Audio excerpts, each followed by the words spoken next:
உலகத்துல ஜெயிக்கிறதுக்கு மூளை மட்டும் இருந்தா போதாது. அந்த மூளையை எப்படி பயன்படுத்துறோம்ங்கிற ஸ்ட்ரேஜி தான் முக்கியம். அடுத்த ஒரு நிமிஷம் உங்க வாழ்க்கையோட திசையையே மாத்தலாம். முதல் விஷயம், தி பவர் ஆஃப் அசோசியேஷன்.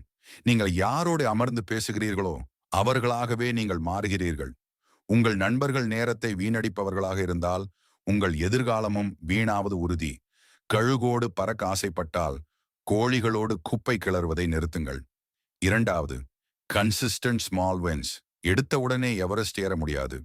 ஒவ்வொரு நாளும் 1% முன்னேற்றம் போதும். பெரிய மாற்றங்கள் ஒரு நாளில் வருவதில்லை. அவை ஒரு நாளில் தெரிய ஆரம்பிக்கின்றன. உங்கள் உழைப்பு இன்று பலன் தராமல் இருக்கலாம், ஆனால் அது ஒருபோதும் வீணாகாது. மூன்றாவது, எமோஷனல் டிசிப்ளின். மற்றவர்கள் உங்களை பற்றி என்ன நினைக்கிறார்கள் என்பது உங்கள் கவலை அல்ல. உங்கள் இலக்கை நோக்கி மட்டும் ஓடுங்கள். தோல்வி வரும்போது துவளாத மனமும் வெற்றி வரும்போது ஆடாத குணமும் தான் ஒரு உண்மையான வெற்றியாளரின் அடையாளம். வாழ்க்கை ஒரு சதுரங்க ஆட்டம். அடுத்த நகர்வு உங்களுடையது.